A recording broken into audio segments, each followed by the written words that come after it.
Hello, everybody. Hi, I'm John Apostol. I haven't spoken in front of a crowd like this at the Barbican before, and I haven't spoken or given a presentation in person for 2 years. And honestly, I'm feeling a little bit of nerves, as you might expect. But rather than any rectangular breathing exercises or slow arm movements, I have my own trick that I'm going to try here, if you all would indulge me. Let me share my screen. So, I'm here to talk to you all about mentorship. And the way I find mentorship has changed over the past 4 years. I've been an engineer for the past 10 years. Started out in Ruby on Rails, building those monoliths we're trying to take down. Then I switched to JavaScript during the rise of the frameworks. Some say they're still rising. And in the last 3 years, I've switched over to management.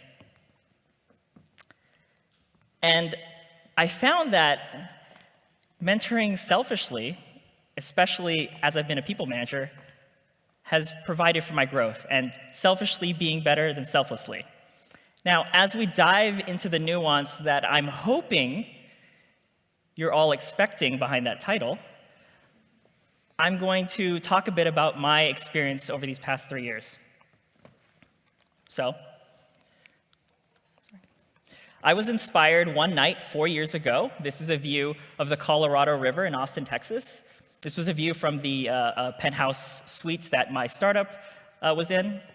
And we were hosting at this venue an ERG summit for women-centric ERGs in the community. So an ERG is an employee resource group built to support employees in a certain classification. For these employees, this was for women. And bringing these women together was the goal for each of these ERGs. So during this summit, we brought those ERGs together so that they could talk together about how they were supporting their women in the workplace. Now, someone at that summit presented an interesting topic to me at the time, me being very naive 4 years ago, maybe I still am, that they had started this mentorship program at their company. And that really intrigued me, because I had never thought about mentorship as something you could actively do, something that you could grasp and engage with. Maybe some of you were similar to my feeling back then, where I thought mentorship was just something that happened. Just by being in a group of people, being on a team, you were being mentored, right? We put people together on a team, and we expect they're mentoring each other. The juniors are learning from their seniors, right? So up until that point, I really thought of mentorship as a given, as something that happened, especially as somebody on a team. I call that assumption wide mentorship. Now here's a possible team here. You have a lead software engineer, some mid-level software engineers, seniors, and then a junior software engineer. You might expect in this kind of a team, oh yeah, I'm looking at that. That's a good mix of veterancy. The seniors are going to be mentoring the juniors. Juniors will have something to say to intrigue the mid-level engineers. There's mentorship happening in this cloud, right? Well, a sharing of experiences is why we build teams in the first place. But I don't think we can take that growth for granted. Putting people on a team and saying they're collaborating, especially now during the height of remote work, it's not something we can expect. And I don't think we should take the growth that can come from mentorship on a team for granted. Because what this is really saying is that presence is all you need. And I don't think presence is enough. I don't think this style of wide mentorship should be enough. So that night at the ERG Summit, I talked to the speaker and I asked her, why were they putting this mentorship program on? What was, again, being naive, what was the point of it? Weren't they getting mentored just by being on a team? Why were they pairing people up? And she patiently reminded me something, showing my privilege, that female engineers are not commonplace in tech. Females are not common in tech overall. There's this oft-recited long-term study by the US Bureau of Labor Statistics that found that 50% of women in STEM roles end up dropping out of their industry after 12 years. Now, that attrition is 20% in other industries. And what might surprise you today is that in a study put on by Accenture and Girls Who Code, just in 2020, found that the representation of women in the workplace has actually declined since the 1980s. Overall, there are more women in tech, but that's because there are more people in tech. That same study reached a conclusion that in order to combat this, some of the best tools we have are tools like mentorship and employee resource groups. So asking that speaker again, okay, how did you put on this mentorship program? What were all the key tenets behind it? Because I wanted to learn more about this for myself and my team as an engineer at the time, but also selfishly, really. She told me that mentorship program that they had put on was a really useful place for these women to connect, a safe space for them to talk about the issues that they were finding on their teams and connect across those reporting lines. Looking back, now that I consider it further, she was really talking to me about this style that now I call an active mentorship style, where you don't expect mentorship to happen on the team, you go and seek it out. In this active mentorship style, she gave me two key ingredients. The first ingredient was the mentee had to initiate the relationship. If you're a prospective mentor, you're finding somebody to take under your wing, that would not be good for their engagement, or not as good, at least, as opposed to a mentee who would initiate it. By having the mentees initiate that relationship, creating the calendar events, deciding when and where they were going to meet, it gave them confidence and control over the situation. They were the ones who were setting the agenda. And it also gave them engagement in their own growth, engagement is necessary in order to grow. The second interesting point that she told me was in their mentorship program, the mentees and mentors had to cross reporting lines. That was a rule that they had. For instance, the director of product would be mentoring a junior software engineer, or a VP of engineering would be mentoring an associate product designer. And the rationale for this was that a junior person being mentored by a senior person in another reporting line would provide more safety than within their own reporting line. And that might be something that's hard to swallow for us, right? Because we're always trying to provide a sense of safety in the environments for the teams that we lead. But juniors can be less intimidated when they're speaking to somebody who has there's less threat of wielded power over them. And there's always that slight threat of wielded power, talking to your manager, talking to your manager's manager.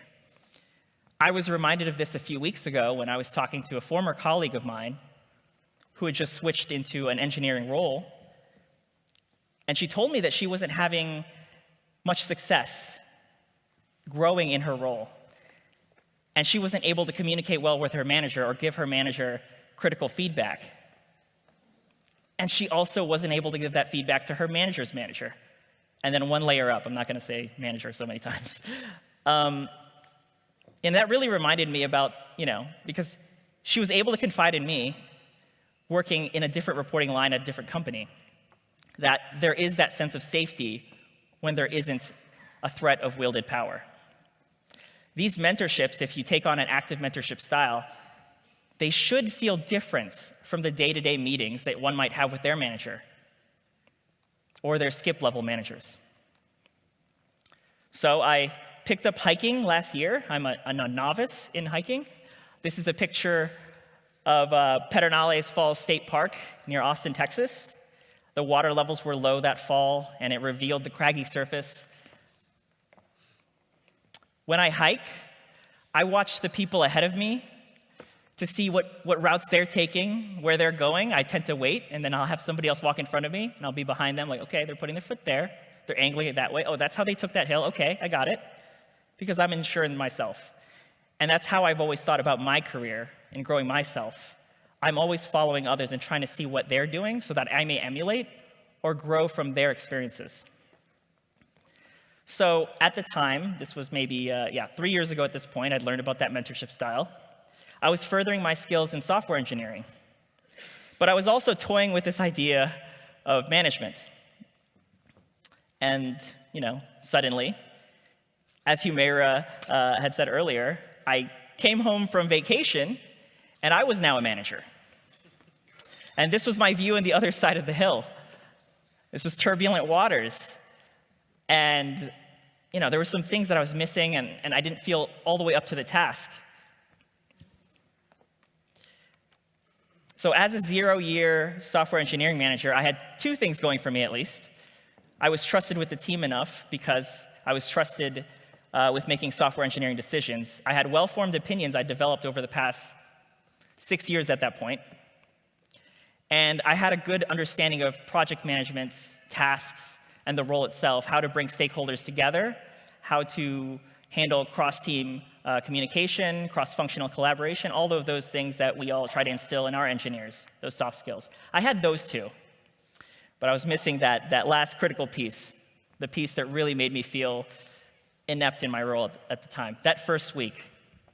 I distinctly recall in that first week that I was sitting at my desk, and I had engineers standing around me. I had product people standing around me, and they were all waiting on a pivotal decision I had to make now. I was just back from vacation, about a project that was going wrong. I had an out-of-body experience at that moment. And I also remember in that first week, I had a one-on-one, one of my first one-on-ones with an engineer, and I started off wrong. I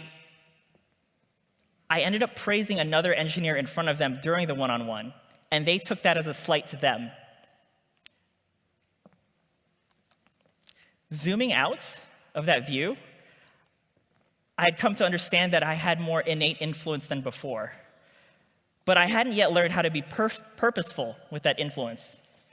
And what I really lacked was that understanding of people management. And in one-on-ones, especially, I didn't understand other people's motivations, especially if they were different from my own at that time. As an engineer wanting to perfect my craft, I thought maybe all engineers felt the same way, right? And so that's how I approached those sessions with my direct reports at the time. But that's not the case. Something I had to learn on the fly. So for the rest of those situations, and for other situations I hadn't yet encountered, I resolved to acquire a mentor for people management. A mentor could help me understand what I'd gotten myself into. I could bounce my ideas off of what they were thinking and their own experiences. Seemed like a good idea, so I did that. Now, following the best practices of that active mentorship style, I resolved to find a mentor across departments. I was lucky enough to land time with an executive in the product organization. It was great at first. I set up the meetings, being active in my own growth. These were 30-minute meetings every 2 months. I found the time on the calendar. I decided on what office we were meeting at. I had an agenda. Here are my questions. Here are my thoughts, my concerns. And I started to feel the effects of that active mentorship style in that over time I felt more confident with those sessions because I had that absolute control over the agenda. And really interesting for me, having felt the effect of talking to somebody senior in management at the time who didn't have wielded power over me. I felt okay telling them about my anxieties, telling them I felt like I wasn't ready for certain tasks or that I was worried about certain things. More okay talking to them about that than I would have been my manager or my manager's manager. It was freeing in some ways. So we went over one-on-ones, managing underperformers, work-life balance, and it was really useful. But over time, I realized that they were really heavy on the questions in their style, this coaching style. They were heavy on the questions, but they didn't take notes. They allowed time for me on the calendar, but there wasn't a sense of continuity between our sessions. And as an engineer, it started to feel like rubber duck debugging, where I came to the sessions, she would ask me some questions, and I would end up solving or resolving my situation by myself off of their questions. And this is a great coaching style, but it wasn't what I was looking for. Overall, it felt like they weren't engaged. Two of my takeaways from that relationship. One, you can get through any meeting by asking questions. And two, it's hard to get meetings to stick on an executive's calendar when there's a board meeting also that same week. Those things just move around. So thankfully, over time, I got better at my job as an engineering manager. Along with that active mentorship style, that active mentorship that I was pursuing, I was also feeling the effects of wide mentorship, that more passive mentorship. I was in a group of other engineering managers, and we were all learning from each other. I was reading blog posts, I was watching talks, I was going to conferences, and I was learning from those as well. I joined communities like LeadDev, Rand's leadership, and most of all, the biggest catalyst for my own growth at the time was practice and experience. And it's a really boring answer to say, but that experience, that first year of experience, made me so much better for the second year. Because I was closing the loop. I was finally closing that long management loop.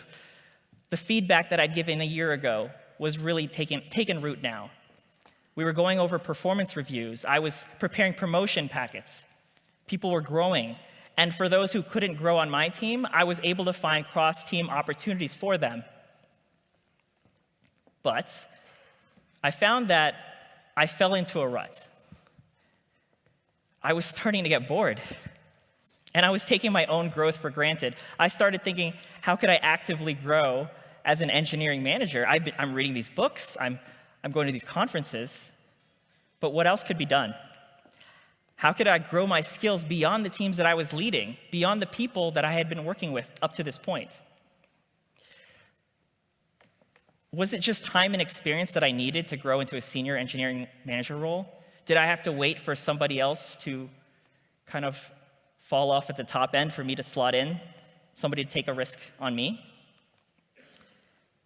And last year, a friend of mine shared on LinkedIn that they had become a mentor on this website called ADP List. That stands for Amazing Design People List. It sprung up during the pandemic as a spreadsheet, a way for people who were laid off and let go during the pandemic, these design people, to share job opportunities with each other. And then it became this website, a mentorship website, that includes designers, product folks, and engineers. So I decided to join it as a mentor. And I decided to join it selflessly because I wanted to give back during the pandemic. I wanted to give people a leg up on their career, help them find something, and this was a great way for me to do so safely from my home. And I'll admit, my first few mentoring sessions felt draining. I found myself going heavy on the questions and not taking notes. And I allowed time for these on my calendar, but in not taking notes, there wasn't a continuity between the sessions. At one point, I started to dread the notifications I got from my email that somebody had booked time with me for a session. The selfless mentor believes that mentorship is a gift of time. So you'll put time on your calendar, you'll have meetings with these mentees, and you may not be as engaged, send them off with a pat on the head, and maybe worst of all, one-size-fits-all advice. I had fallen into some of those same patterns that I noticed in my mentor. So that all changed when I met a front-end engineer from Turkmenistan who was preparing to move into management. That team was missing deadlines. They were unable to ship code. They had a lack of ownership and trust amongst people there, and communication concerns as well. And they were all co-located, by the way. So in order to get over these concerns, they thought to appoint one of their senior engineers to lead the team. But that senior engineer was anxious about their capability. They had just had the same feelings I had in my first week, where they had the software engineering skills and project management skills, or at least they knew about how to work Jira and how to, kind of conduct meetings and such. But they didn't know how to motivate people. So at that time, I didn't have any engineers on my team considering management. And a switch flipped in my head. I recognized this was a great opportunity for me to test my own thoughts on how to bring people together and motivate them on a team. Not just testing in my team, which was already well-formed and pretty stable with the engineers being there for 2 years, but with people who I didn't know, who were going through these situations. So we worked through this for an hour until they were satisfied. We were working through some language difficulties. English is their second language, and English is my only language. So in another session, I had time with another engineer, had the same problem. They were preparing to go into management. They were being thrust into it. And I saw that as practice. Like, wait, I know more about this too, and I just talked to this person. Let me talk to you about this. Different circumstances, of course. Another engineer, another session, more practice. They were having issues with how to manage people remotely. They had folks across different time zones, and they were trying to figure out how they could do their meetings in an asynchronous way or just communicate asynchronously overall. And so this is what I mean when I say mentoring selfishly. There have been so many crossover situations now in the past year alone where I'm talking with an engineer outside of my country on another team who's going through an issue that I haven't gone through yet or talked through yet with one of my engineers. And I'm able to practice with them. And in doing so, I'm getting better at my job, being a manager for my team. I've mentored first-time interns joining Silicon Valley startups. Well, I work at a Silicon Valley startup, and I have an intern started this week. So that's helpful for me there. I've mentored product designers who are trying to debug their communication patterns with engineering. Well, I have engineers, and we have design that we have to work with, design agencies. So it's helpful getting that context from there, especially in a safe environment, because I don't have this threat of wielded power over them. And really useful for me recently, I mentored somebody who was fired for underperformance from a big tech company, and they joined another big tech company, and were hoping not run into the same issues. That was a really useful situation for me because I got to use some of those same thought patterns working with them that I've now used on my team since when I've run into underperformance issues. Now I view mentorship itself as a key pillar of my growth. And while I'm still reading books and blogs, I think this is actually how I'm upskilling myself. If you think back to some of the other talks where they mentioned passive learning or active learning, being interactive, this is the most interactive it can get without having somebody new on your team, especially if you're on a stable team now with the same engineers over a longer period of time. You don't get access to new situations unless you create them. Selfish mentors have more things to gain than a selfless mentor mentality. Namely, you gain this practice, and with practice comes confidence, and with time, a realization in another track of what your mentorship can achieve in somebody else. They also have more to give. Selfish mentors give a good example that growth is continual, that you don't get into management, you don't get into leadership and stop, that you're always learning, especially in this day and age. So I really do value mentoring as one of maybe the key way to upskill as an engineering leader on these soft skills that we're talking about here today. You can read these books, you can go to these conferences. Please do continue doing those things. But please, I think you could also consider mentorship. Nothing is as good as that practice or experience. So, as a recap, I want you all to consider not just the wide mentorship that you're seeing on your teams just by having them together working on the same projects. Consider either as mentee or mentor taking an active style to mentorship. Look across organizations. And if you decide to join me as a selfish mentor, I encourage you to focus on what you hope to get out of it and start with your own growth in mind to be that good example for others. Make it matter to you because it really matters to them. Thank you. I hope my experiences were as useful for you as they were for me.